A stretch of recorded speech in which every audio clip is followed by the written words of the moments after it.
시가서 마지막 책인 아가서를 상고하게 되겠습니다. 본서를 솔로몬의 작품으로 우리가 알고 있지요. 특별히 우리 기독교인들의 연가라 부르기도 합니다. 사랑의 연가, 사랑의 노래. 그래서 오늘 저도 제목을 사랑의 노래라고 제목을 붙였습니다. 사랑의 연가라고 하면 더 익숙하겠죠. 같은 의미가 되겠죠. 오늘 특별히 본문 6장 3절의 말씀을 보면은 나는 내 사랑하는 자에게 속하였고 내 사랑하는 자는 내게 속하였으며 그가 백합화 가운데서 그 양떼를 먹이는도다. 이런 말씀이 있죠. 좀 어디가 익숙하지 않습니까? 우리가 즐겨 보는 그 홍두깨 성구 그 액자를 보게 되면은 주님 내 안에 내가 주 안에 그런 그 성구가 있지요. 주님 내 안에 내가 주 안에 바로 그 의미가 오늘 본문의 말씀이 되겠습니다. 특별히 이 말씀은 오늘 6장에서 찾아보았는데 2장에도 나옵니다. 2장 16절에도 내 사랑하는 자는 내게 속하였고 나는 그에게 속하였다. 그가 백합화 가운데서 양떼를 먹이는구나.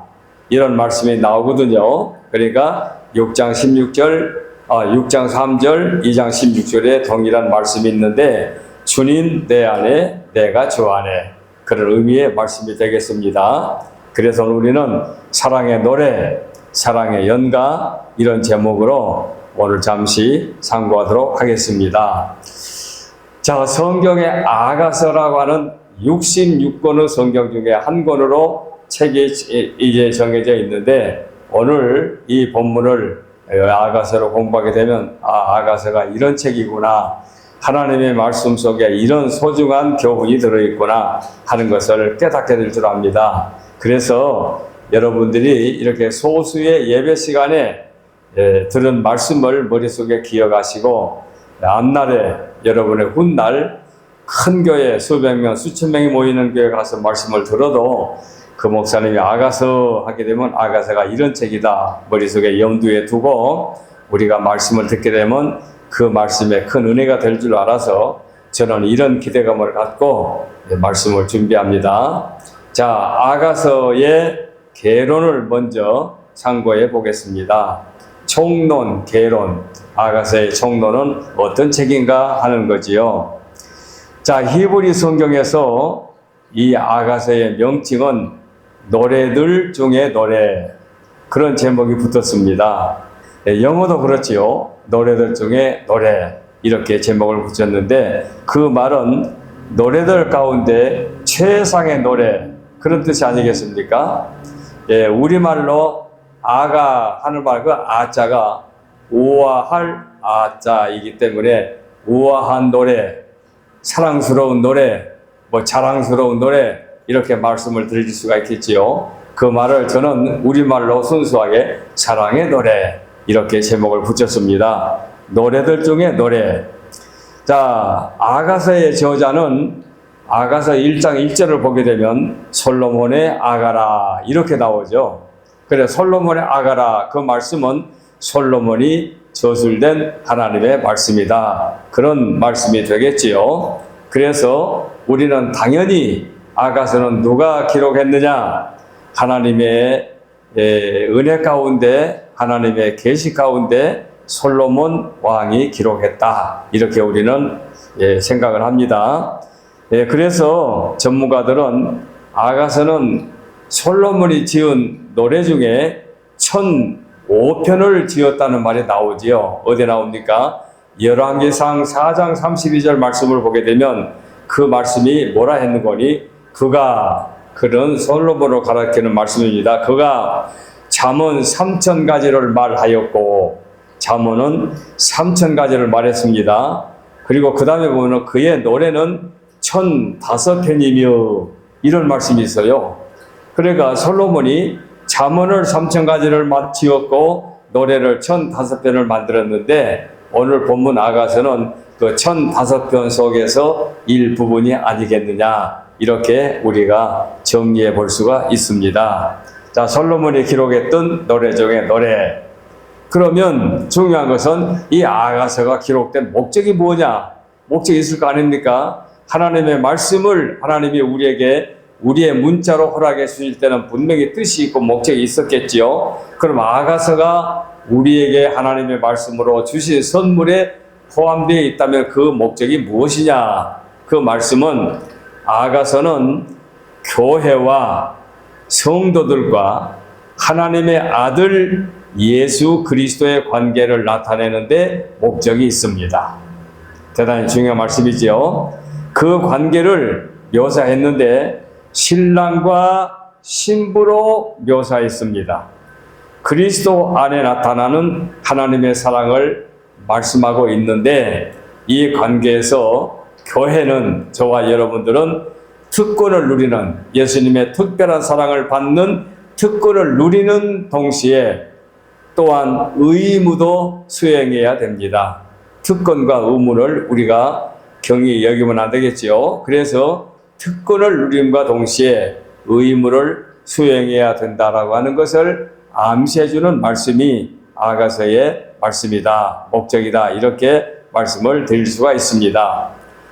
다른 성경책들과 마찬가지로 교회의 성도들에게 거룩하게 하고 또는 위로받게 하며 또는 권면하기 위해서 이 말씀을 주셨으니 우리 신앙에 매우 유익된 말씀이다, 이렇게 정리할 수 있습니다.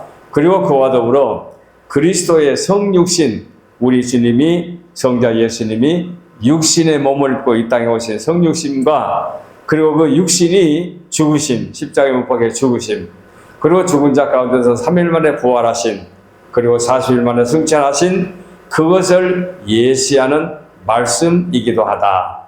그래, 아가서 속에 예수님에 관한 말씀이 수록되어 있다는 얘기죠. 의미가 매우 깊습니다. 그래서 이 말씀을 솔로몬이 기록했다라고 하니까 비평학자들은 이 말씀은 BC 3세기경에 기록했는데 왜 솔로몬의 작품이라고 하느냐 하고 반문하는 분들도 계시는데, 그건 아닙니다. 솔로몬의 작품인데 BC 3세기경에 이 말씀을 우리가 사용하는 언어적 현상으로 편집을 했기 때문에 BC 3세기경에 사용하는 용어가 들어있지만 솔로몬의 작품인 것만은 틀림없다, 이렇게 정리를 합니다. 자, 이런 내용을 주석을 보게 되면 아주 길게 나열이 되어 있는데 저는 여기 핵심만을 갖고 말씀을 드립니다. 그런데 여기서 한 가지 더 짚고 넘어갈 것은, 모든 성경은 정경성을 인정하는데 정경, 외경, 위경 이렇게 다 나오지요. 그래서 66권은 정경에 해당하지요. 그러면 이 정경에 해당하는 66권 속에 이 아가서가 포함되어 있다, 이렇게 우리가 정리해 볼 수 있습니다. 우리가 정경으로 인정하는 것이 아니라 이미 66권 성경을 정경으로 편집하여 우리에게 남겨주신 우리의 선조들이 이렇게 정경으로 인정해 주었습니다. 그래서 정경 채택자들이 성령의 감화와 조명하심으로 이렇게 인정해서 우리에게 66권의 성경에 물려주셨으니 우리는 정경성으로 의심할 여지가 없다, 이렇게 말씀을 드리면 되겠습니다. 자, 그래서 오늘 본서를 노래들 중에 노래들 중에 노래. 그래서 아가서를 대할 때 우리는 지극히 평화로운 마음과 그리고 경건함이 함축되어 있는 주님의 뜨거운 사랑을 느끼게 됩니다. 대단히 귀하지요. 그러나 본서야말로 주님과 성도가 어떻게 경건한 사랑으로 진지하게 주님 내 안에 내가 주 안에 연합되어야 할 것인가를 소중하게 우리에게 보여주는 사랑의 연가, 사랑의 노래라 하겠습니다. 이상과 같이 명칭, 저자, 저술 목적, 그리고 정경성에 관하여 간략하게 소개해 드렸습니다. 자, 이제 아가서를 접할 때에 이렇게 총론적인 말씀을 드리면서 중요한 것은 해석하는 내용의 해석법입니다. 도대체 아가서의 내용이 뭐냐?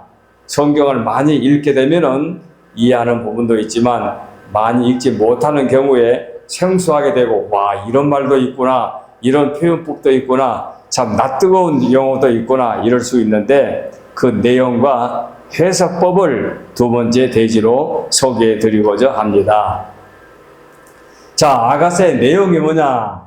여러분, 그 내용을 우리가 읽고 이해하면 좋습니다만은 오늘 설교 시간에 소개해 드릴 말씀은 내용이 뭔지 간략히 제가 말로 표현하겠습니다. 자, 예루살렘 북쪽 지방의 산지에 솔로몬 왕의 포도원이 있습니다. 머릿속에 한번 정리해 보세요. 예루살렘 북쪽 지방에 솔로몬 왕의 포도원이 있는데 그 포도원의 관리인, 포도원을 관리하는 자가 있지 않겠습니까? 관리인 가족 중에 처녀 딸이 있었습니다. 포도원 관리하는 솔로몬 왕의 포도원의 관리자 중에 딸이 있었어요. 근데 이 처녀는 이복 형제로 오라비들이 있었습니다. 오빠들이 있었는데 보통 보게 되면은 시골 농촌에서 그렇지요. 남자 사내 형제들은 만만한 여동생에게 일을 많이 시키고 몸을 아끼면서 노는 빈둥거리는 오빠들도 들어있지요. 얄미운 오빠들이지만 그와 마찬가지로 이 이복 여동생인 이 이복 여동생에게 일을 시키고, 이 일을 시키기 때문에 이 여동생은 오빠들의 그 등살에 못 이겨서 몹시 시달림을 받습니다. 그러니까 이 처녀는 여자의 몸으로 포도원을 가꿔야 되고 양도 쳐야 되고, 그러다 보니까 자기 몸을 돌볼 그럴 겨를이 없는 거예요.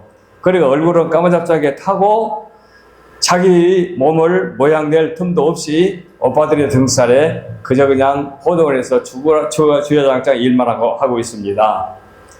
자, 그런 상황에 놓여 있는데 어느 날 솔로몬 왕이 시찰 포도원으로 가가지고 일하는 처녀를 보게 됩니다. 근데 처녀가 까무잡잡하게 땀 흘리며 일하고 있는 외모는 별로 보잘것없는데 자세히 보니까 너무 예쁜 거예요. 솔로몬 눈에 볼 때 너무 예쁜 거예요. 와, 저런 미모의 아가씨가 이런 포도원에서 일하고 있구나. 그렇게 보면서 장례를 약속하고 멋진 결혼식을 합니다. 그러니까 흥미진진한 사랑의 노래가 여기서 얽혀지게 되는 거죠. 그래서 사랑의 냄새가 물씬 풍겨나는 그런 내용의 말씀이 오늘 본문입니다. 자, 주인공을 여러분 연상할 수 있죠? 솔로몬의 포도원에 일하는 그 일꾼 중에 어여쁜 딸이 있었는데 솔로몬이 한번 갔다가 그 딸에게 한눈에 반해버렸다. 막 이렇게 정리할 수 있습니다.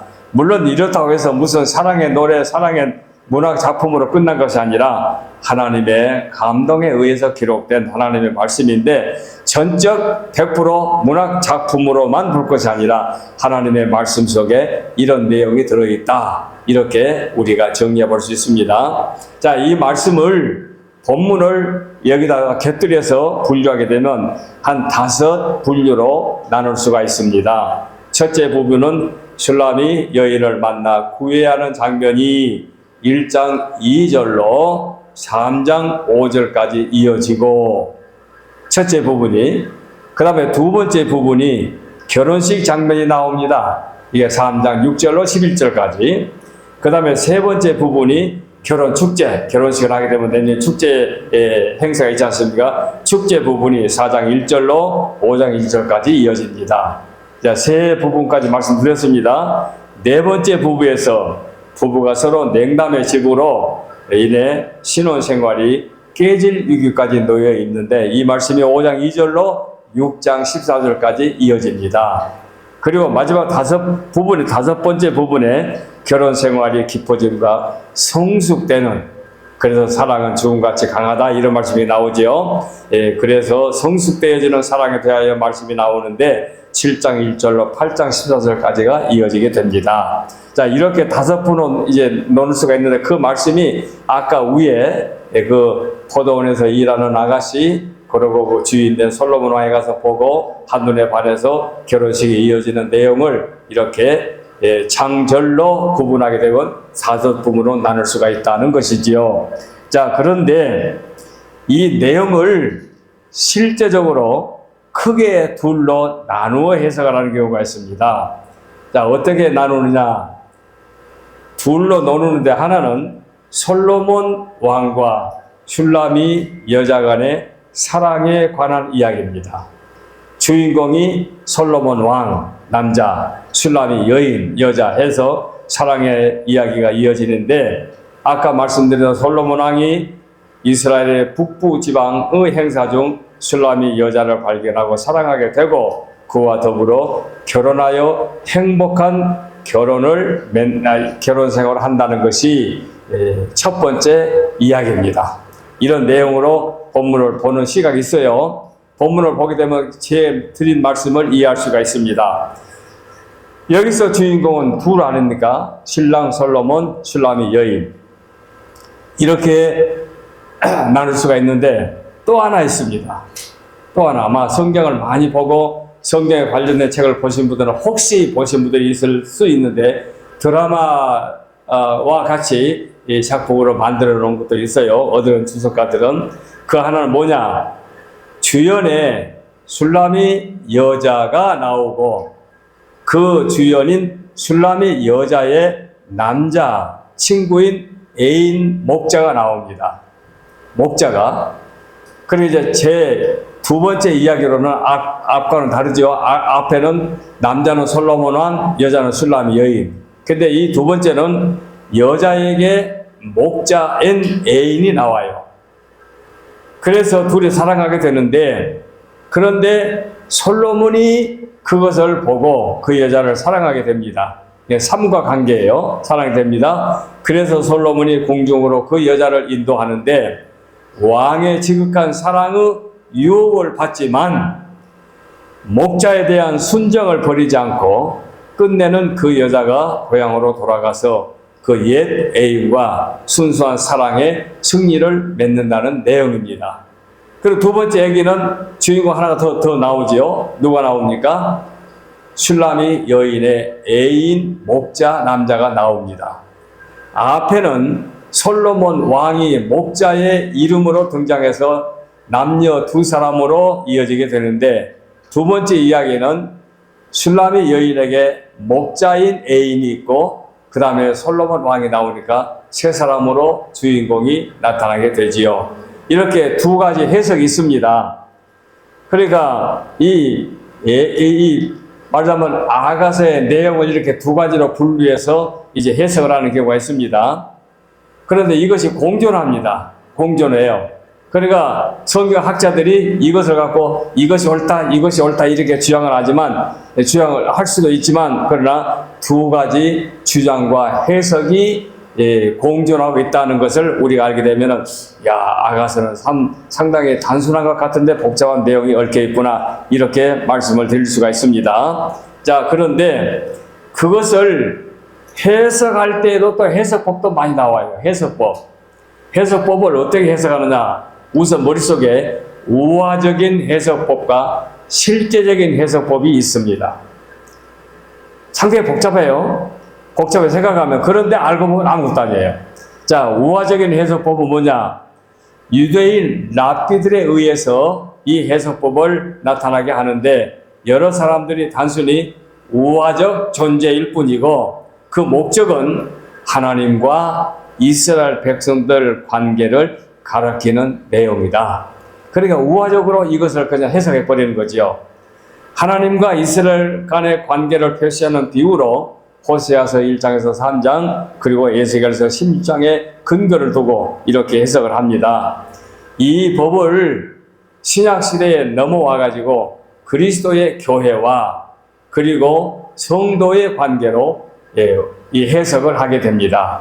이렇게 우화적인 해석이 있는데 머릿속에 우선 우화적이라는 것만 기억해 두십시오.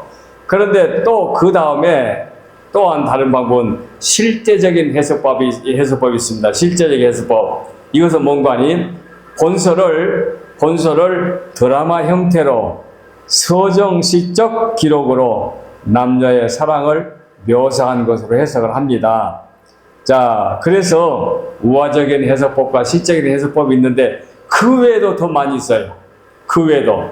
이건 이제 복잡하니까 제가 제목만 말씀하고 넘어가겠습니다. 모형적 해석법도 있고, 풍류적 해석법도 있고, 희곡적 해석법도 있고, 에로틱한 해석법도 있고, 표상적 해석법도 있습니다. 이걸 다 설명해 드린다 해서 머릿속에 여러분 이해가 되겠습니까? 그렇다고 앞으로 시험에 나올 거는 노트할 필요도 없지 않습니까? 자, 이렇게 여러 해석법이 있는데 우리가 가장 바른 해석법으로 정리하자면 정경의 66권 성경의 정경 속에 들어있는 이 아가서는 인간의 정신에 사랑을 부어 넣는 하나님의 자신의 순결한 사랑을 묘사하고 있는 것입니다. 자, 그래서 이 아가서의 초점은 하나님을 향하는 성도의 사랑, 하나님을 향한 선민 이스라엘 백성들의 사랑으로 이어지게 되는 관계, 사랑의 관계를 말하고 있습니다.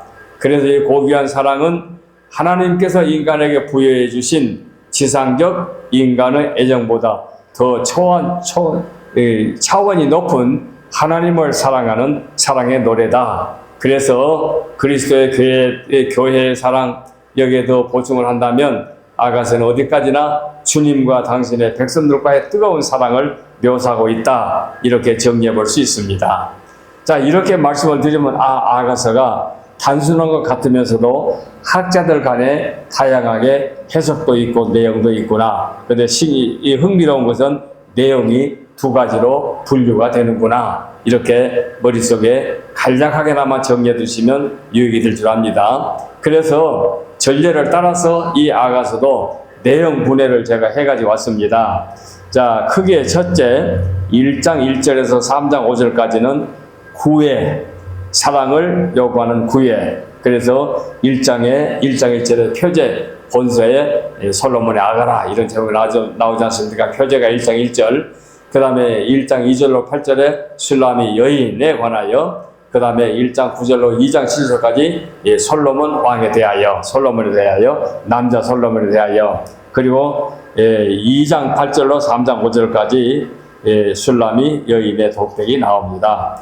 그리고 이제 3장 6절로 5장 1절까지 결혼이 나와요. 결혼식. 그래서 결혼의 행렬 3장 6절로 11절, 그 다음에 신랑과 신부 4장 1절로 5장 1절, 그 다음에 사랑의 시련 5장 2절로 6장 14절 이렇게 나오는데, 사랑의 시련에서 술람이 여인의 환상이 5장 2절로 8절에, 그 다음에 술람이 여인과 예루살렘 여자들에 관하여 5장 9절로 6장 3절에, 그리고 솔로몬이 술람이 여인에게 이제 관계된 그 말씀이 6장 4절로 14절까지, 그 다음에 이제 7장과 8장은 사랑의 성숙, 남편과 아내, 그 다음에 사랑의 성숙의 8장 5절로 14절, 그리고 이제 끝맞게 되는데, 이 말씀이 이렇게만 해가지고 머릿속에 확 와닿는 말씀이 아니어서 제가 한 장 한 장에 독특한 제목을 붙여왔습니다. 자, 각 장으로 구분한다고 하면은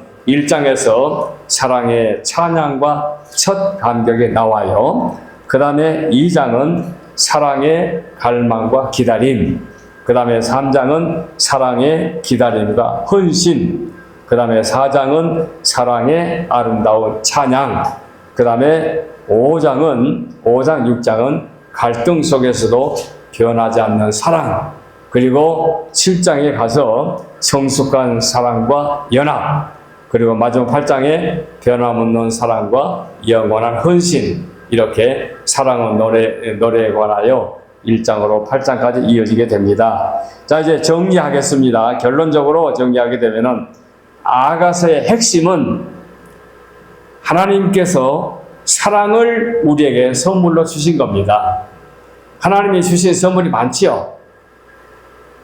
여러분 개개인에게 지혜를 주시고, 여러분 개개인에게 건강을 주시고, 여러분 개개인에게 특기를 주시고, 하나님이 주신 선물이 개개인에게 많지 않습니까? 그리고 우리 모든 인류에게 공기를 주시고, 물을 주시고, 산천 만물을 주시고, 뭐 바다를 주시고 땅을 주시고 다 주셨는데 사랑도 하나님이 우리에게 주신 선물이다. 이렇게 정리할 수 있습니다. 그래서 아가서는 사랑의 깊이를 가르치는 교훈의 책이다. 뭡니까? 8장 6절에 사랑은 죽음같이 강하고 여호와의 불과 같으니라. 사랑에 대한 묘사가 이렇게 멋있게 표현하는데 또 어디 있습니까? 사랑은 죽음같이 강하고 여호와의 불과 같으니라. 혹시 여러분들 뉴스에 나오는 것 보게 되면은 불구자의 배우자를 자기 일생을 다하여 희생하며 사랑하는 그런 그 부부 관계의 사랑도 우리 가끔 보지 않습니까? 도무지 그 객관적으로 볼 때는 사랑할 것 같지 않는데 온몸에 불구가 있어서 움직일 수 없는 그런 그 상대를 또는 남편을 또는 아내를 그렇게 희생적으로 사랑하는 그런 사랑의 위대성을 볼 때에 참 사랑이 대단하다 이렇게 느낄 수 있죠. 바로 그런 사랑에 관하여 성경은 뭐라고 표현하는 거니? 사랑은 죽음같이 강하고 이렇게 묘사했지요. 여호와의 불과 같다. 이렇게 사랑에 관한 노래를 표현했습니다. 그래서 결혼과 연애 속의 사랑은 하나님께서 창조하신 아름다운 축복이다. 그래서 사랑하면 그냥 도예시, 범죄 이게 아닙니다. 그것은 악용하는 것뿐이고 사랑은 하나님이 인류에게 주신 최대의 선물이다. 그래서 아까는 배우자가 불구였는데도 불구하고 사랑하는 것으로 묘사했습니다만은 그 인간이 애완동물을 사랑하는 것도 참 대단한 거 아닙니까? 저는 그런 것 경험해보지 못했습니다만은 도무지 고양이나 강아지나 그렇게 그냥 정상적이 아니고 그냥 붉은데도 그걸 갖다 지극한 정성으로 사랑하고 막대한 돈을 들여가지고 동물병원에 가서 치료받고 하는 거 보면은 사랑의 위대성을 그대로 보여주지 않습니까? 그것뿐인가요? 꽃을 사랑하는, 나무를 사랑하는, 다른 무슨 애완동물을 사랑하는 그 사랑의 모습을 보게 되면 사랑의 위대성을 볼 수가 있지요. 그것을 성경은 사랑은 죽음같이 강하다. 이렇게 묘사했습니다. 여호와의 불과 같다. 이렇게 묘사했지요. 그래서 참된 사랑은 기다림, 헌신, 희생이 절대적으로 필요합니다. 쉽게 얻어진 것이 사랑이 아닙니다. 시간이 지나가면 성숙해지는 것이 사랑입니다. 우리 사람들도 나이가 들고 교육을 받고 그렇게 해서 경험을 하게 되면 성숙해지지 않습니까? 그러니까 우리가 자녀들을 볼 때에 철이 들지 않았을 때도 귀엽게 보지 않습니까? 왜? 사랑하기 때문에. 근데 이 아이가 점점 성숙하게 되면은 철이 든다고 그러지요. 성숙하게 되면은 이제 그때는 비로소 사람 구실을 하고 세상 사람들에게 인정받고 존경받게 되지요. 바로 이와 같은 것이 쉽게 얻어지는 것이 아니라 성숙해진다. 사랑도 이렇게 자란다. 그래서 사랑은 감정이 아니라 약속과 헌신이다. 감정으로만 사랑하는 것이 사랑이 아니라 약속과 헌신이 포함되어 있다. 바로 그 사랑이 위대한 사랑이라는 거지요. 그래서 아가서의 현재적 의미는 참된 사랑은 인내, 헌신 속에 완성되어진다고 하는 것을 보여주는 것이 아가서의 사랑입니다. 그 핵심이 그렇습니다. 그래서 결혼과 연애는 하나님이 주신 축복입니다. 이걸 악용하고 타락하고 범죄하고 탈선할 때 문제가 되는 거지. 순수한 사랑, 그래서 부부의 사랑, 이런 사랑은 하나님이 주신 선물이다. 이렇게 아시면 되겠습니다. 자, 사랑은 하나님이 창조하신 아름다운 선물이며 거룩한 관계 속에서 이루어져야 된다. 이 뒷부분 중요합니다. 거룩한 관계 속에 이루어져야 된다. 하나님과 우리의 관계도 사랑과 헌신으로 이어지는 것입니다. 그래서 우리는 하나님과 신실한 관계를 맺고 사랑의 본질을 배우는 것이 바로 우리 성숙한 그리스도인들이 깨달아야 될 교훈인 것입니다. 아가서의 내용이 이렇습니다. 자, 아가서가 66권의 정경에 포함되어 가지고 우리에게 선물로 주신 하나님의 말씀에는 이런 사랑의 위대성을 보여주고 있습니다. 그래서 마지막으로 다시 한번 반복하는 것은 사랑은 죽음같이 강하다.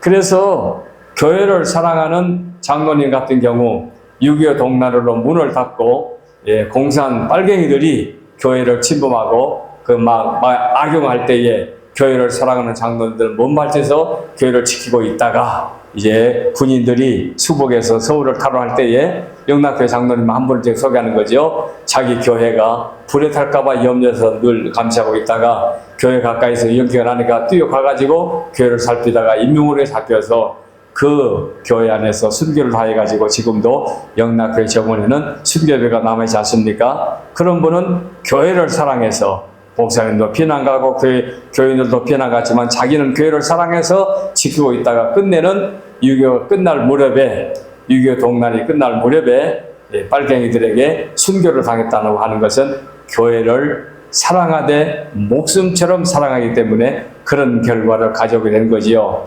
그래서 사랑은 위대한 힘이 있다. 죽음같이 강하다. 그래서 여호와의 불과 같은 것이 사랑이다. 이렇게 말씀을 드릴 수 있습니다. 대단히 아름다운 아가서를 공부했습니다. 이제 다음 시간에는 선지서로 나아가서 이사야, 에레미야, 애가 그 다음에 에스겔, 다니엘로 이어지게 되겠습니다. 기도하겠습니다.